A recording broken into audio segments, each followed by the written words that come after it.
really kind of felt about the game the way I did last night. It was a good team win.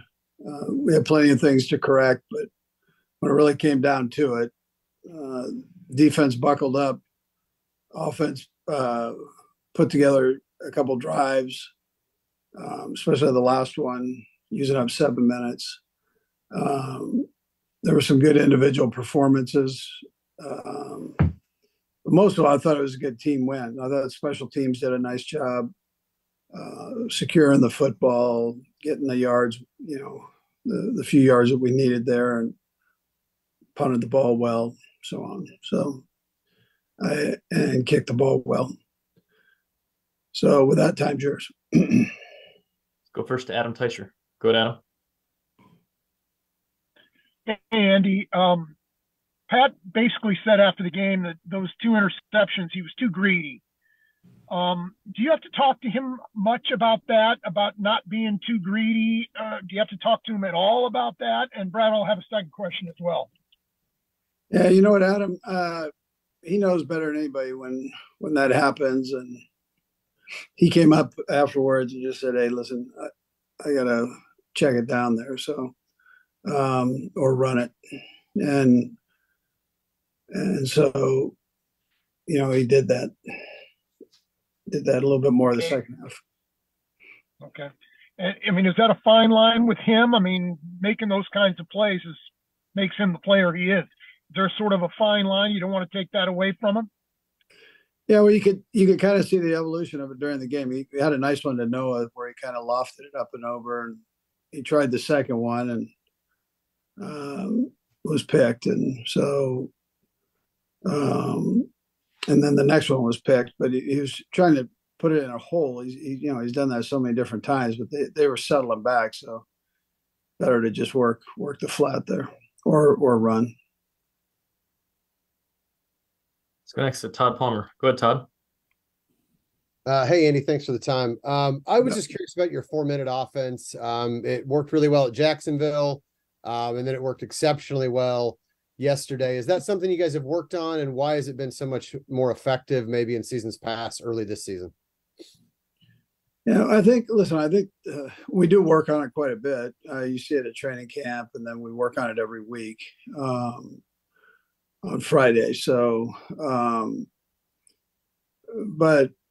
and we've done that in the past too. So that's not something that's new. But I think, the guys up front are blocking nice. Coach X got some good runs there that he's put together. And then Pacheco and really all three of them, Pacheco, 25-1, they're all running hard and good. They're seeing things. So it's been a positive thing, that combination. And you probably include the tight ends on that because they're in on a lot of those. Let's go next to Pete Sweeney. Go ahead, Pete. Hey, Coach. Obviously, you guys got off to a really hot start, and then things shifted. I was wondering, in your look back at the film, was it something that the Jets adjusted, or was it more internally on your end where maybe there are more things you can clean up self-scouting wise? Yeah, you know what, Pete? We did. We got jumped out and we were moving, and then we get backed up there, and that's where the problem started. Then field position kind of changed. The turnovers took place, and we gave them an opportunity, and that's what they needed. I mean, we let that old saying is you let them up when they're down. So we did that, and we knew going in that you couldn't turn the ball over. We knew that, and then that happened, and then we had to kind of regain ourselves, and that's a hard thing to do in the National Football League, is kind of regain it from that position. So when you're up, down, now you got to get back up again. In the second half, they came out, they scored with the first possession, and then I thought our defense just put the hammer down there, and even with a couple of times not great field position. So, but they just that kind of recharged everything. And then Pacheco and some of his runs, and then Pat had a couple of nice throws in there, and the old line got rolling, and it got out of the little funk that we had going. And so, it finished up good. Hard place to play and hard way to win a game, but you've got to be able to do that. And we were able to do it. We just need to get rid of the other stuff in between, and we'll be better off.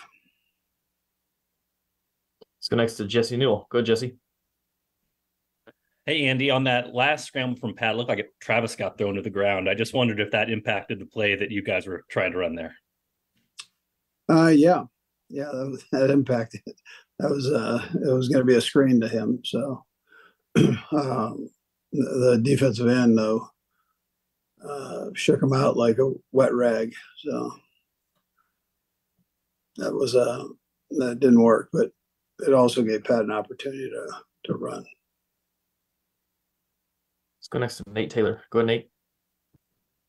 Hey, Andy, thanks for the time. I know you guys through 4 games have faced a lot of zone coverage from opposing defenses. I just wonder, or from your vantage point, how your receivers are sort of counteracting that, and what you guys have maybe tried to do more since you have faced zone coverage more than usual in these 4 games. Yeah, well, this crew here was settling back, so it gave us the flat routes and gave Pat lots of room. And you could see how deep they were, and it also helped our run game. So that inevitably is what won the game for us on the offensive side. This week coming up now, you're going to see a lot of man coverage. And this group here ran man too, but I mean, not to the extent this next group will. Let's go next to Seren Petro. Go ahead, Seren. And Brad, I'll have a follow-up if I could. Coach, I believe, I think this is right, you can't challenge on a safety based upon when it's by penalty and everything, but I'm just curious how that process is working with all the guys. I know you've got someone in your ear kind of telling you what's going on. It looked pretty clear on the replay that Taylor was outside the end zone when he gets up around the face mask. Were you aware of that? Is it just one of those tough lucks, or are things moving too fast and play, calling the play and everything? Are you just kind of on to the next situation? Yeah. So originally I got face mask, but holding also. So that, and he was holding in the end zone. So that it looked like he had his face mask partially in there too, but it that's where that's what happened. So they review all that stuff too. So okay. And then Rashee Rice had another drop. Just where do you think he is as far as kind of his progression? Is it one of those, the game maybe still just a little bit too fast for him and slowing it all down and trying too hard, or what do you see there when you look at that? Yeah, he's just, on that one, he just need to look it all the way in. I mean, he came back and had a real nice one there later in the game, which was big for us. So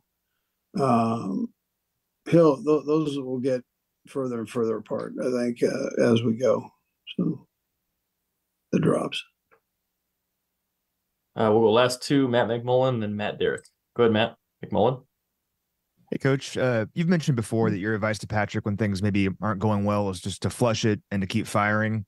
That's a hard thing to do, though, I'm sure. What's it say about him as a competitor that last night things weren't going well, but he flushed it and found ways to make plays to win the game in the end? Yeah, well, no one knows better than what the player does when they do something bad. I mean, it's if they're competitive, they feel more than anybody. So my point is, listen, you do what got you there, and that's attacking. And if you need to check it down as part of the attack, check it down. I mean, they're settling deep. Just check it down and keep firing, keep going. We've got a lot of game left to play, and so he's positive that way. He knows all of that, and he'll normally say something to me before I say something to him. So, but I think you've got to keep firing. And last to Matt Derrick. Go ahead, Matt. Hey, Coach, you mentioned, about the Jets playing a little bit deep and that was opening up some holes to run. But it didn't seem like Patrick was necessarily taking advantage of that a little bit in the first half.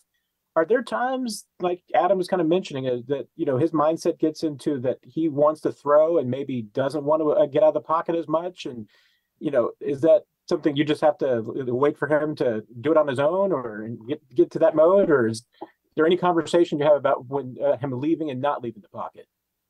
Well, we got spoiled early, so they weren't playing as deep, and so we had a couple yards in the first quarter there, Matt. I mean, and so you think it's still going to be there. All of a sudden, they drop back, and somebody's in that lane when you cut it loose that was open before. So, you just if you see it, then you got to check it down. Normally, he sees those things pretty well, but he was just trying to shape it over the top like he did to Noah. But